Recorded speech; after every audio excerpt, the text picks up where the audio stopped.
Hello students, and this is the local anesthesia review for 2017 for your final exam. So cranial nerve 5, known by the letter V, which is the Roman numeral for 5, has 3 divisions, Division 1, Division 2, Division 3. We're pretty much or almost exclusively interested in Division 2 and Division 3 because these innervate our teeth and our tissues of our oral cavity, and these will be the divisions that we're getting numb. So what do you need to know? Division 1, Division 2, Division 3. Division 1 has more to do with our eye.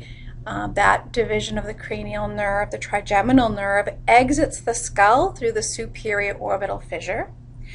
Division 2, we're talking about the maxilla, and it exits our skull through the foramen rotundum. And Division 3 is our mandible, our mandibular teeth tissues, and that exits the skull through the foramen ovale.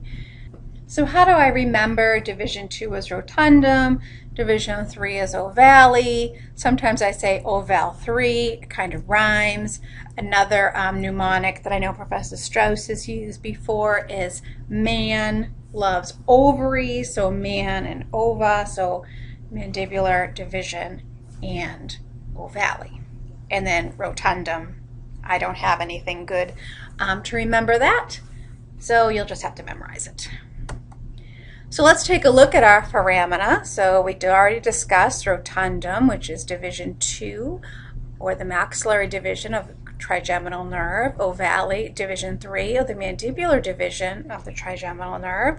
So what nerve comes out of the greater palatine foramen? The greater palatine nerve. What nerve comes out of the incisive foramen? Well, this is kind of tricky, right? Because you want to jump and say incisive nerve. But it's actually our nasopalatine nerve that exits. The incisive foramen is right behind our lingual to 8 and 9, right underneath our incisive papilla. So the nasopalatine nerve exits the incisive foramen.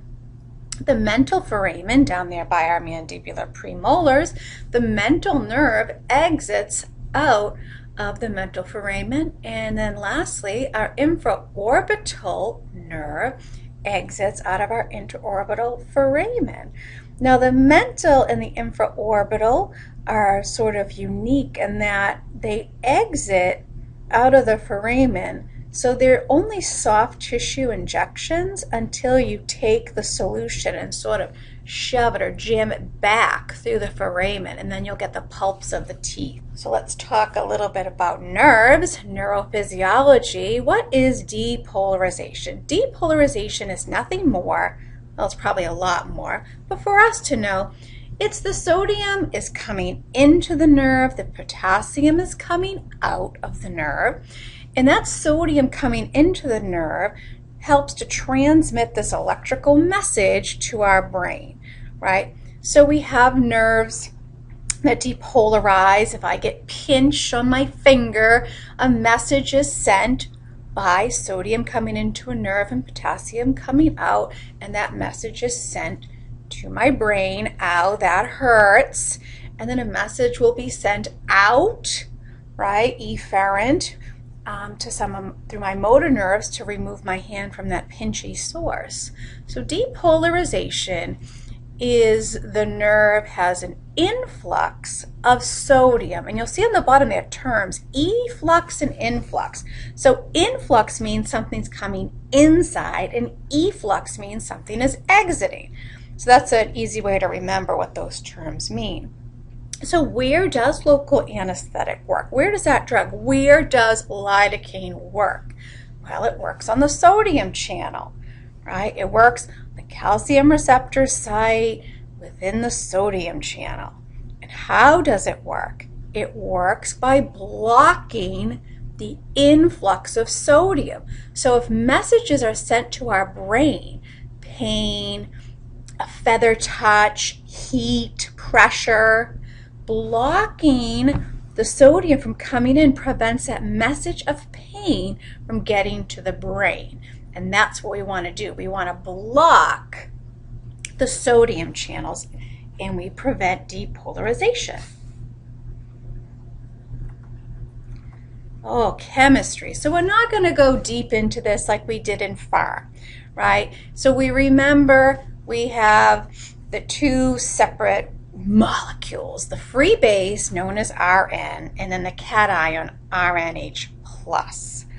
So these exist in both forms within the cartridge and after we inject into tissue.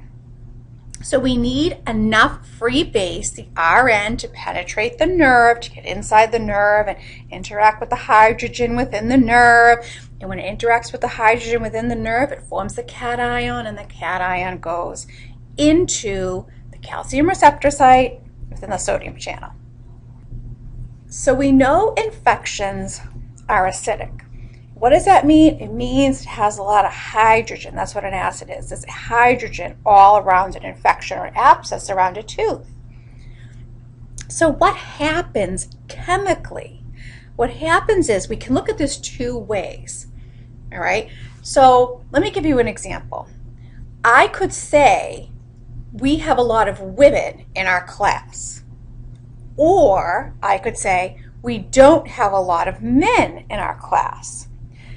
We're saying the same thing when we make those statements. There's an assumption. When you say we have a lot of women, we're kind of assuming we don't have a lot of men. And if we say we don't have a lot of men, you make the assumption that we have a lot of women.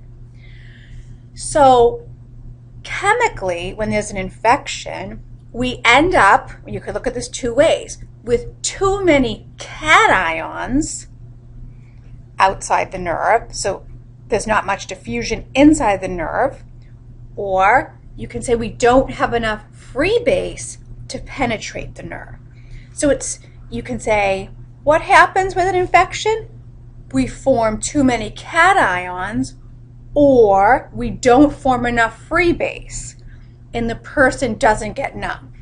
If we don't have enough free base to penetrate the nerve, then the numbing is not going to happen, because we need the free base to get inside, to interact with the hydrogen within our nerve, to make the cation to block the calcium receptor site within the sodium channel.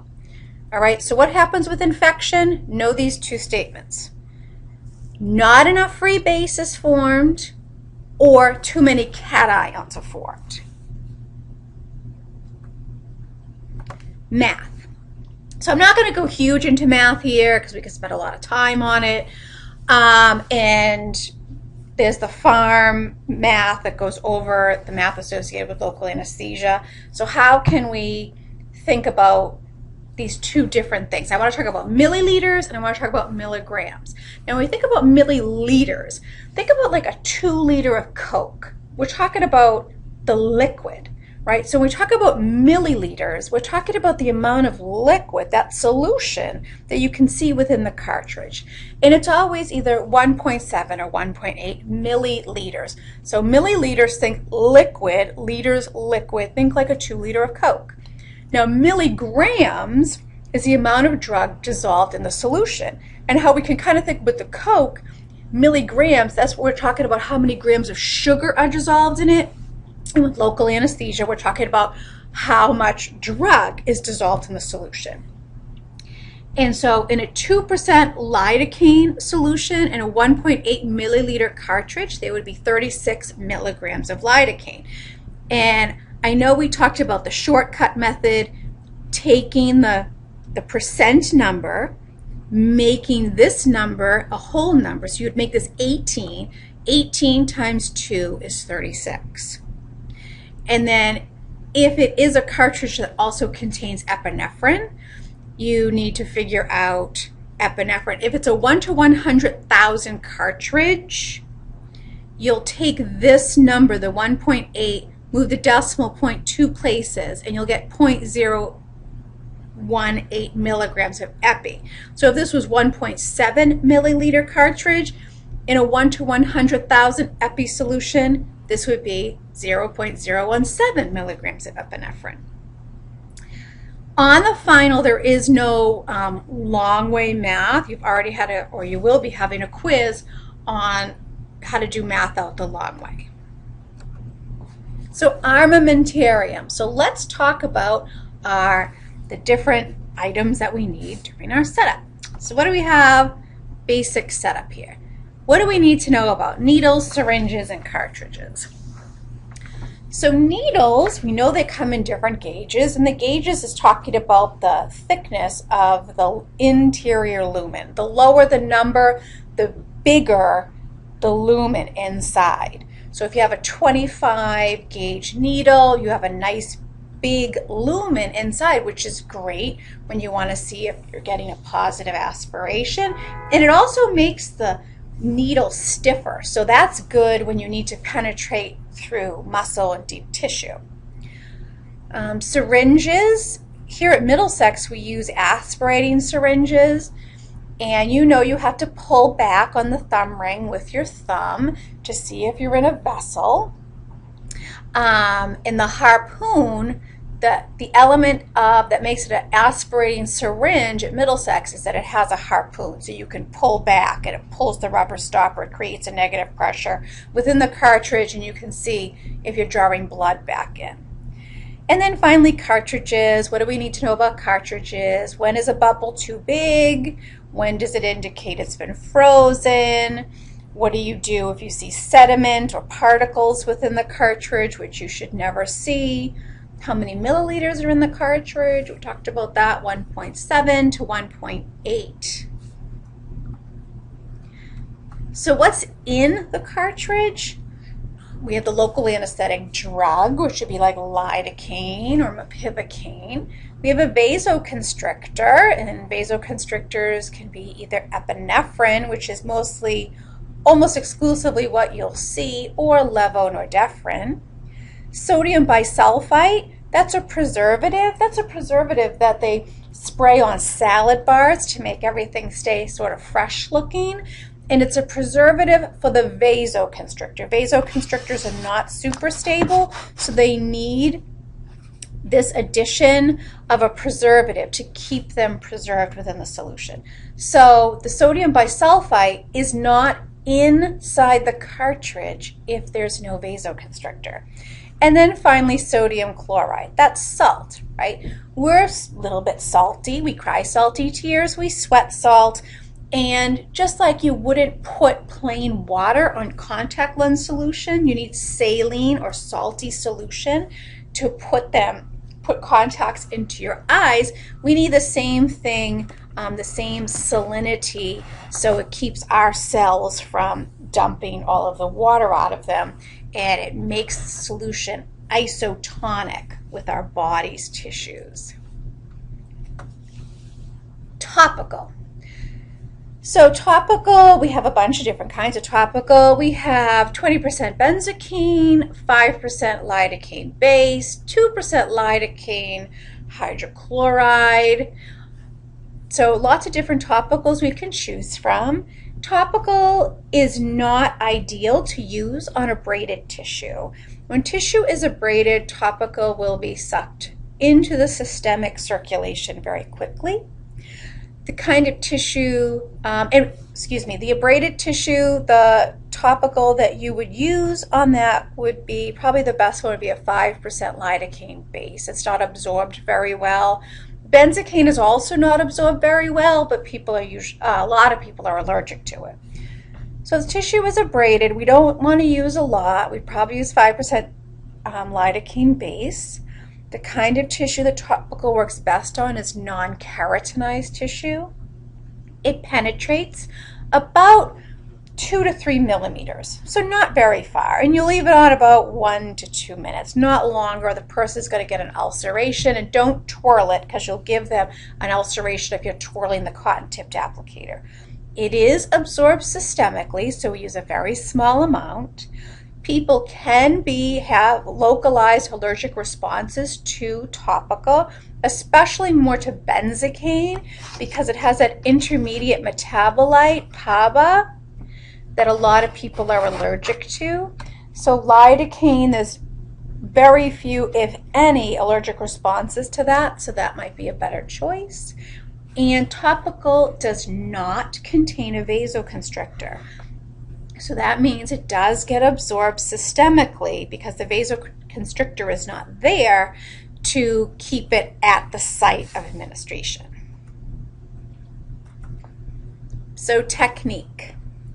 You need to know for the final all the different things here regarding technique for all the injections. So needle selection. Do you pick a 25? Do you pick a 27? If you pick a 25, why? Do you need it for the stiffness? Do you need it because there's a high risk of a positive aspiration? Do you pick a short because you don't have to go very deep? So you need to know what needles you select. How deep do you need to go? What is the rate that you administer the solution? Is there a bone tap involved? Do you have to tap bone before you deposit the solution? And then aspiration. We know we aspirate before all injections, but some of our injections need a two-plane aspiration. So you need to know if a two-plane aspiration is indicated for an injection. So now we'll look at some complications, and complications can occur locally, sort of at the site of administration where we've actually injected the tissues, or they could occur systemically throughout the body. Needle breakage. Bad, bad, bad. We don't want the needle to break. So what happens when the needle breaks? Usually what happens, most common cause, something has to happen. Two things have to happen.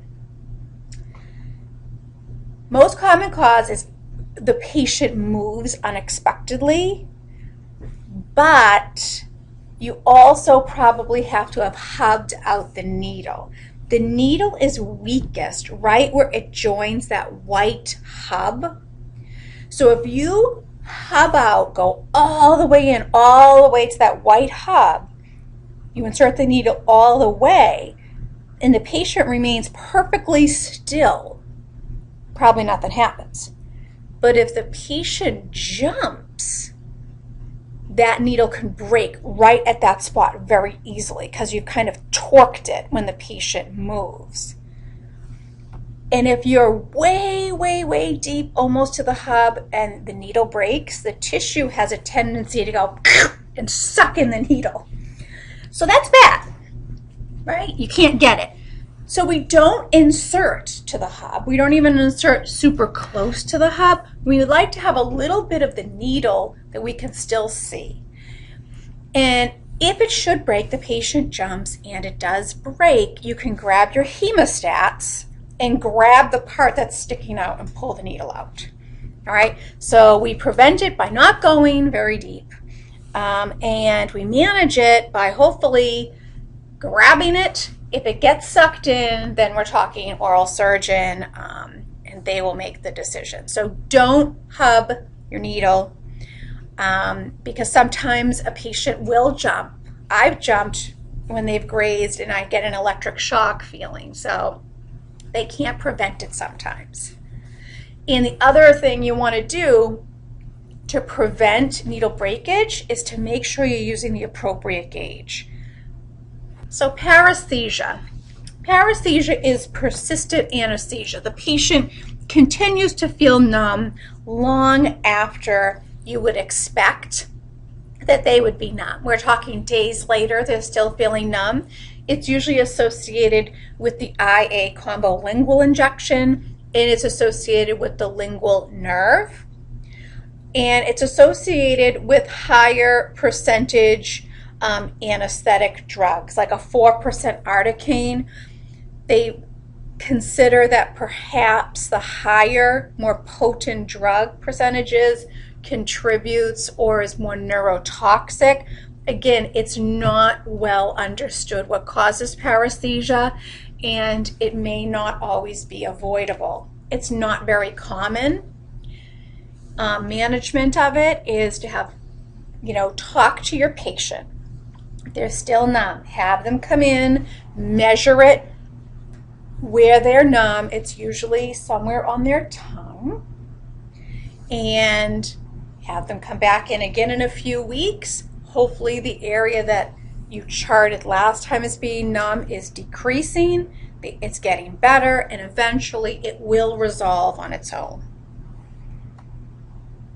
Facial nerve paralysis, associated with which injection? So this would be the IA. So what can happen? Facial nerve paralysis, cranial nerve 7, passes through our parotid gland, and what can happen is if you are inserting and you don't tap bone as you're kind of coming on that medial border of the mandible and you keep going, instead of being close to the mandibular foramen, you've sort of over-inserted and you're in the capsule of the parotid gland. You haven't tapped bone, but you decide to deposit solution anyway. So then, instead of blocking the sodium channels on the inferior alveolar nerve, you're blocking the sodium channel on the facial nerve, and the patient's whole half their face gets all droopy. How do we prevent it? Well, we make sure that we have tapped bone prior to depositing solution with the inferior alveolar nerve block. And what happens if it does happen? Don't tell the patient they have Bell's palsy, because that's irreversible. It will go away in the amount of time it usually takes for a person to become numb. I'm not sure if that's a word, but I'm going to use it. In the meantime, tears are spread around our eye by blinking.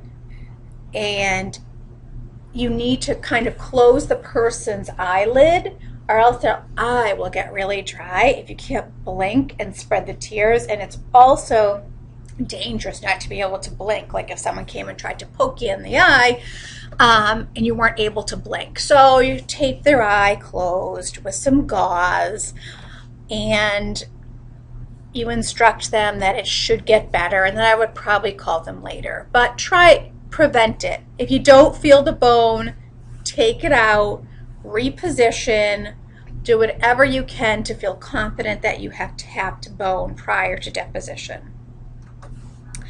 Trismus. What's trismus? Oh, it feels like I can't open my mouth wide. My muscles are in spasm. So what's it associated with which injection? Guess which one? IA again. And it's associated with which muscle? It's usually the medial pterygoid that's in spasm. How do we prevent it? Try to avoid at all costs multiple penetrations with the inferior alveolar nerve block. If you keep inserting and penetrating through that muscle, eventually it can kind of seize up and be in spasm. So one injection through the tissue is best. Sometimes trismus is not always preventable. How do you manage it? You know, it's almost like the same with any kind of muscle spasm. Heat, movement, like physiotherapy, open and close the mouth, hot, warm, moist heat is beneficial. Hematoma. It's a bruise. It can be a very significant bruise. It's associated with a bunch of different injections, PSA, IA, mental incisive. The most disturbing hematoma, though, comes from the PSA. If you have inserted way too deep on the PSA, you can end up penetrating the pterygoid venous plexus of veins. And when that happens, you get a huge hematoma on the cheek. How do we prevent it? We need to know our landmarks and our depths, right? You don't want to go really deep. You want to do a nice slow injection. You want to do a great two-plane aspiration to make sure that you're not in a blood vessel. Sometimes, though, you know, we're all built a little differently. Someone's pterygoid venous plexus of veins might be lower than someone else. Your skull might be small, and it happens, and you can't prevent it. You can give a great injection, and the patient still ends up with a hematoma. I mean, you can give a crappy injection, too, and they end up with a hematoma. So how do we manage it? Pressure and ice. When they're getting a hematoma from a PSA, though, unfortunately, you can't really get your finger or anything up there to stop that sort of squirting of blood. But you'll take an ice pack because it becomes very obvious. It's colorless, it's a colorless swelling. And you'll take, you'll break an ice pack, make it nice and cold, and have them put pressure to try to prevent the spread of the bruise, the eventual bruise that will be there the next day. So hematomas are not always preventable. If I am doing an injection, sometimes I will tell the patient, this does carry a risk of, you could have a bruise on your face, just so they're aware of it. It doesn't happen very often, though. And the other thing, have you ever gone to the doctor and you've had blood drawn from your arm? Sometimes you end up with no mark at all, and sometimes it looks like I've been punched in the inner elbow, I guess the antecubital fossa. So sometimes it happens, sometimes it doesn't. It only becomes bothersome because it's on someone's face. But it will heal in probably 2 weeks. Post-op infection. This is not common. We're using sterile needles. We're using sterile solution. Don't take your needle and drag it across 2x2s or a patient's bib. You can introduce oral flora through the tract that you make with the needle, but someone with an intact immune system, it's their own bugs, and usually there's no problem. So we prevent it by using everything sterile and just keeping a really clean field and being really careful you're not touching that needle to anything. How do you manage it? They would need antibiotics through their doctor, their medical doctor, or the dentist. Localized allergic reaction. This is like when you get like a little hive, or sometimes if you wear like nickel jewelry, you might break out around your finger. The localized allergic reaction, it's associated more commonly with topical. You've put topical somewhere, the person sometimes they end up with an ulceration because for some reason people love to twirl the cotton-tipped applicator with the topical on it. They can end up with an ulcer, but sometimes if you use benzocaine, which is an ester, that localized allergic reaction can happen right where you put the topical. How do you manage it? Diphenhydramine, make a note in their record that this happened, prevent it using something that's non-allergenic, such as an amide.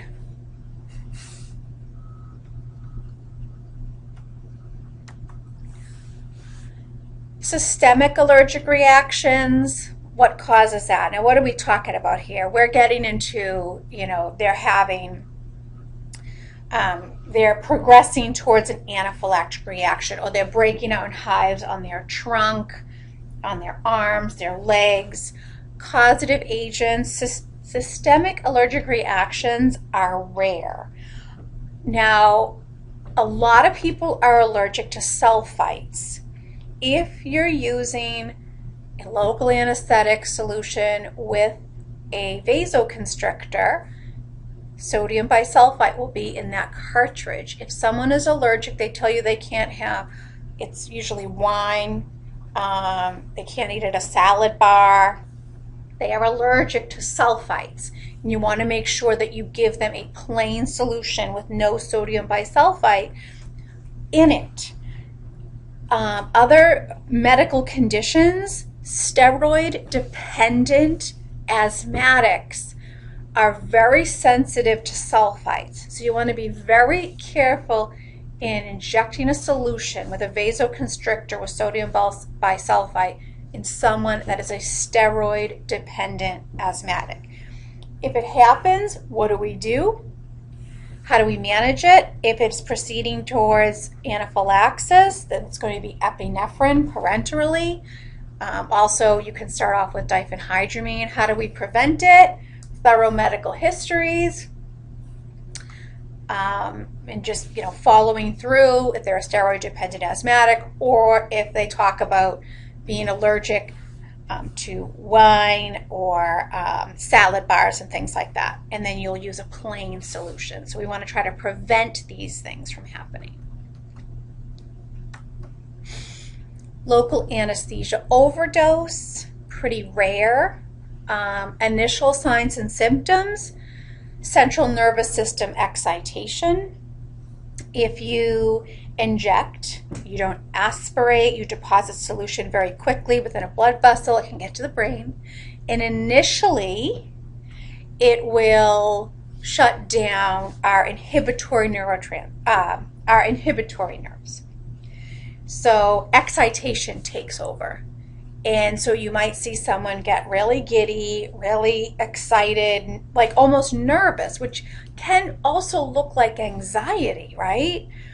But what happens very quickly, they will proceed to central nervous system depression, because then the excitatory nerves in the brain get depressed, and then they kind of go into a depressed state. So if you see excitation followed by depression, think local anesthesia overdose. The other thing that the person may report is something called circumoral tingling or numbness. So if they're telling you all around their mouth, their lips, everything feels all numb, that's a problem. And you also want to think about an overdose. So how do we prevent it? We do a lot of aspirations to make sure we're not in a vessel, and we deposit very, very slowly. The management of it depends on, have you only given a very small amount? Are they getting, if they're getting very centrally nervous system depressed, you may need to activate EMS.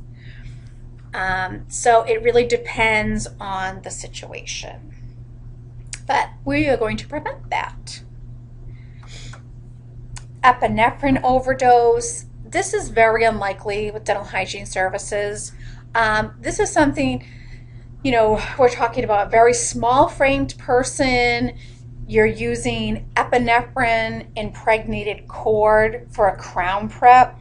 They sometimes soak cord, which they pack around the tissue of the tooth to separate the tissue from the tooth, and they'll soak it in epinephrine solution, and that prevents the tissue from oozing blood because of the vasoconstriction.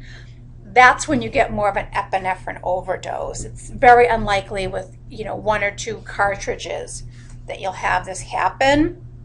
How can you identify an epinephrine overdose? The person will have a splitting headache.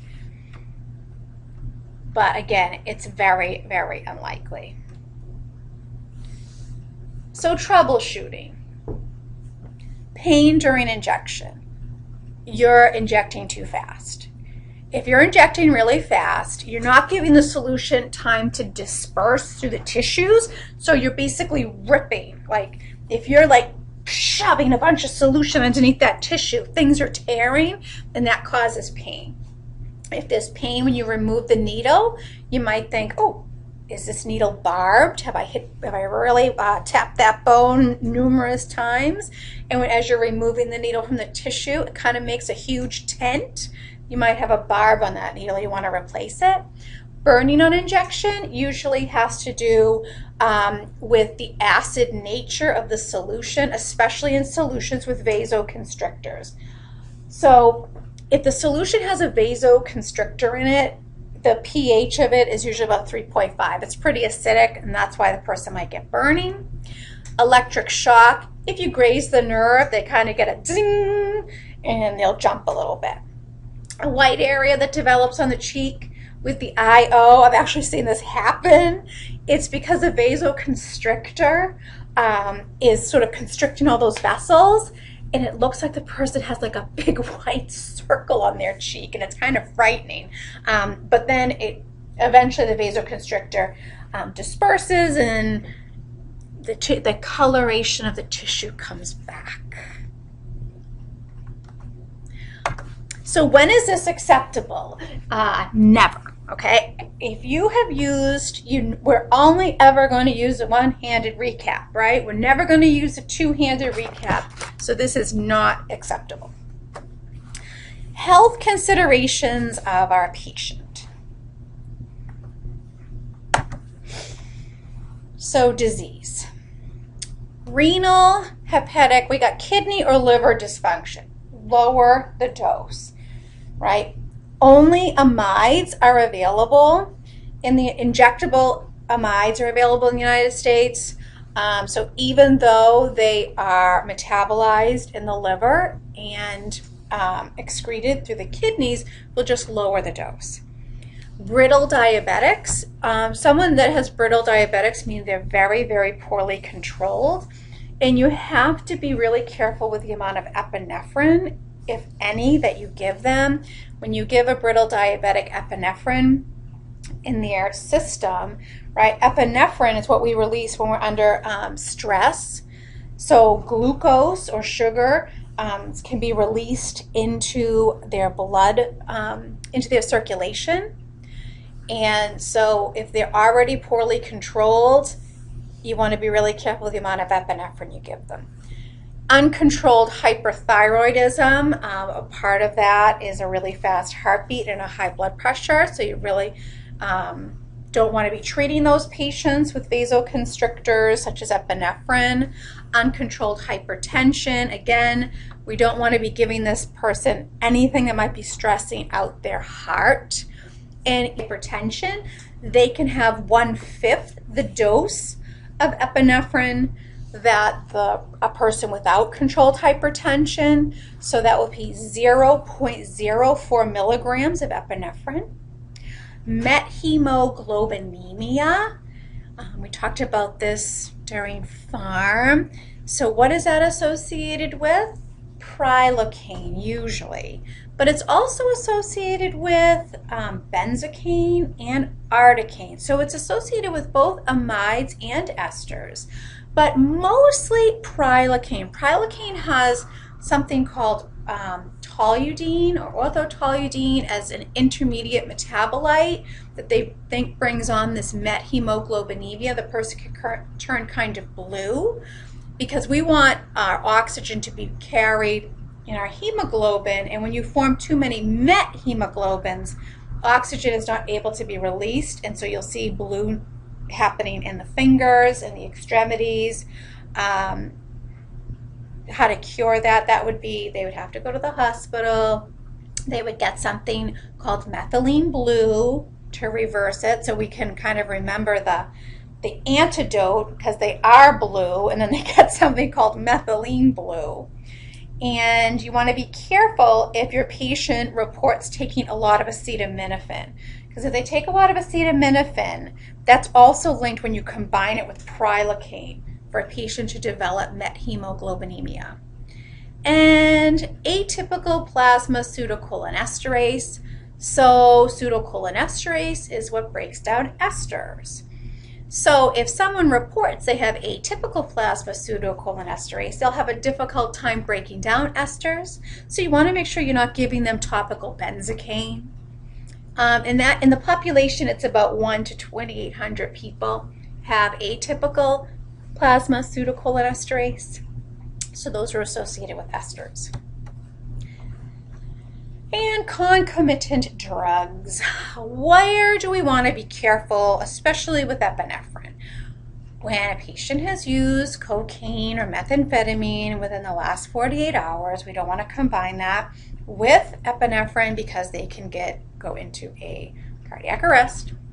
Non-selective beta blockers such as propranolol, because if they're non-selective beta blocker, the propranolol will sit on all the beta blockers, leaving only alpha receptors left for epinephrine to work on, because epinephrine is like a 50% alpha, 50% beta receptor lever. So when epinephrine can only work on alpha, it causes tremendous vasoconstriction, and the person's blood pressure can get really high. And then tricyclic antidepressants, combining It's usually not epinephrine here, it's levonorepinephrine and amitriptyline, one of the tricyclic antidepressants, has been found to, tricyclic antidepressants release norepinephrine, which is a real excitatory neurotransmitter in the brain, and when you combine it with levonorepinephrine, which is a 75% alpha receptor lever, again, lots of excitation, and the blood pressure can get really high. Now I want to do one thing. I want to go back. I know this is kind of crazy. Flip your pages, flip your pages. Drugs. Because we didn't really talk, or I didn't really talk, about the local anesthetic, the different drugs. They can be amides or esters. So know where they're metabolized and how they're excreted and what we use topically, whether it's an ester or an amide, and what we use for injection parenterally. And that is the local anesthetic review.